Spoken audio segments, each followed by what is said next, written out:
Hi, this is a Technology RideCast. I'm Marc Farley. My special guest today is me, Marc Farley. How you doing, Marc?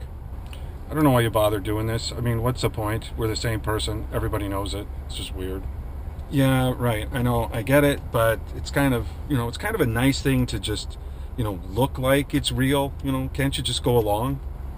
Oh, come on. It's a total contrivance and everybody knows it. Just give up. Yeah, okay, great. Let's just get into what we want to talk about today, which was Micron's disappointing numbers from last week and their announcement of a layoff. Yeah, they lost $215 million it was. That was more than the previous quarter, which was $97 million, and a year ago they had made almost $500 million. So the business is it's declining. It's a very tough business. It's as they say, it's a hard environment. But yeah, hard environment when you have a change of roughly $700 million from the plus to the minus in a year. That's a big deal. Do you think there's anything particularly wrong at Micron right now, or what's your assessment? It's a really tough business. The flash business is hard. You're dealing with the largest companies in the industry. Your competitors are, Samsung, Toshiba. SanDisk isn't the largest company, but SanDisk is a real player. Intel.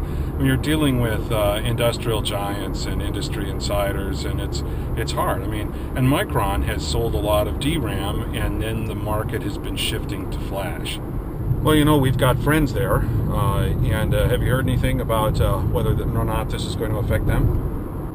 Haven't heard a thing, but you know that because you haven't heard anything either. I hope everybody's okay, but when layoffs happen, people get hurt.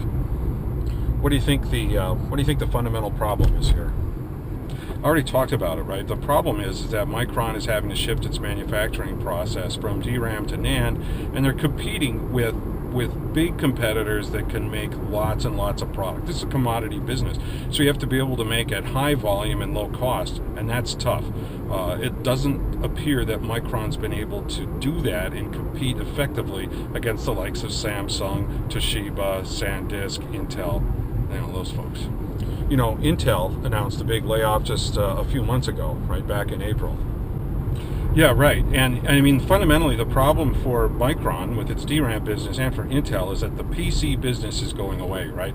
The decline of PCs is happening faster than what they thought it would. And so without the ability to sell, chips for PCs and DRAM memory for PCs, that's hurting both Micron and Intel in a big way. So you've got the two companies that are behind 3D XPoint memory, right? And everybody's looking at 3D XPoint as the next big system memory that is going to, forever change the storage business, the storage industry. But you've got Intel and Micron, the two companies that are involved with creating 3D XPoint, having disappointing numbers, having layoffs. Do you think there's any risk that 3D XPoint won't make it, that it won't occur? There's always a risk. If you will, the gutters or the ditch of technology is full of all kinds of great promising technology, and 3D XPoint could end up being that, right? The storage industry is now expecting 3D XPoint to succeed. A lot of people are expecting it to succeed. The systems industry is, but it might not, right? When you look at Intel with big layoffs going back to April and Micron now announcing layoffs, both companies struggling, and they both need to have good high margin products in the future, and it would appear that 3D XPoint would be that.